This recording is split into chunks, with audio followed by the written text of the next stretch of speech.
But first, Crystal Palace have strongly criticised UEFA and the Courts of Arbitration for Sport for demoting them from the Europa League to the Conference League. The decision was confirmed by CAS yesterday after Palace were deemed to have breached UEFA's multi-club ownership rules. Well, as you can see, our chief correspondent, Cavi Solokol, is with me, has been across this story from the start. Cavi, good to see you.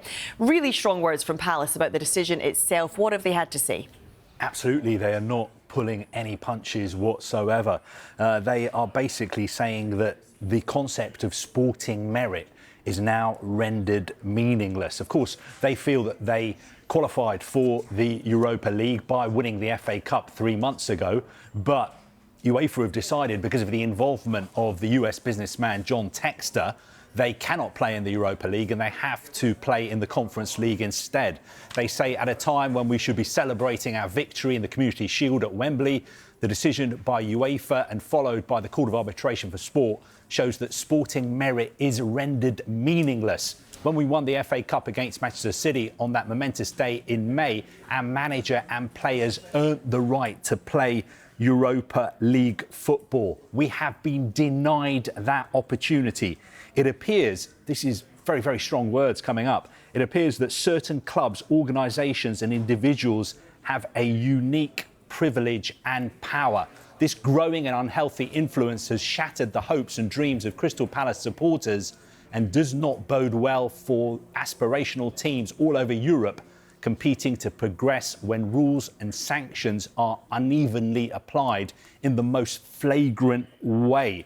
So you have it there from Crystal Palace. They are saying that there's one rule for the big clubs and one rule for other clubs like Crystal Palace. They go on to say multi-club structures hide behind the charade of a blind trust, while clubs such as ours, who have no connection to another club whatsoever, are prevented from playing in the same competition. To compound the injustice, clubs that appear to have huge informal arrangements with each other are also allowed to participate and even possibly play against each other. So what Crystal Palace are saying there is that they are absolutely not a part of a multi-club ownership group, yet clubs who are part of multi-club ownership groups will be playing in the Europa League next season when Crystal Palace have been denied the opportunity of the place they earned by winning the FA Cup. So very, very strong words from Crystal Palace. It's a very, very long statement. I think one thing Crystal Palace are not doing, some people would say, look, maybe you should take some responsibility yourselves as well. I've been hearing some football fans say, yes, of course, we feel sorry for Crystal Palace, but at the end of the day, rules are rules. The rules are there in black and white. Crystal Palace did not abide by the rules, and that's why they've paid this price of dropping down from the Europa League to the Conference League. And we know that Palace went to CAS about this. They lost their appeal.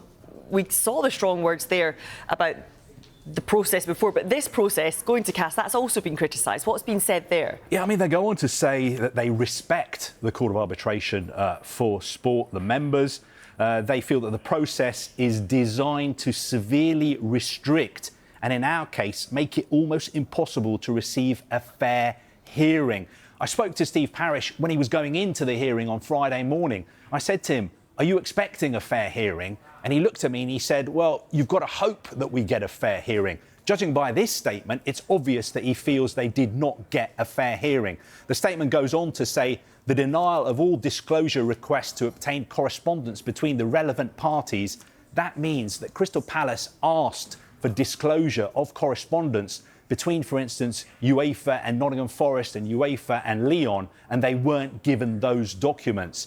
They say the refusal to allow witness testimony from those involved and the general lack of formality and respect for law means decisions cannot be properly challenged, leading to predetermined outcomes.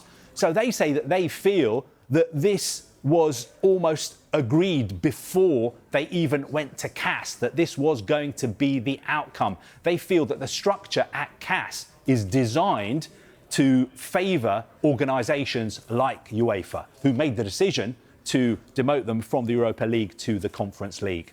Is this the last we're going to hear of this, Cavi? I think from a football perspective, yes, absolutely. Because the statement goes on to say what Steve Parish told Sky Sports News on Friday, that come what may, even if they are demoted to the Conference League, there is no chance of Crystal Palace, for instance, going on strike and saying we feel so strongly about this that we won't play in the Conference League. They definitely will be playing in the Conference League. They've got to play a playoff on August the 21st and August the 28th. So from a football perspective, this is the end of the road. They'll be playing in the Conference League. But the statement does go on to say that we had an interesting update from the European Court of Justice last week, saying that in certain cases, CAS decisions could be appealed at national courts. That is something that Crystal Palace are looking at. I'd be surprised if they went down that road. They also do say that they are continuing to take legal advice on next steps. I still think there's a possibility that they may try to sue for damages,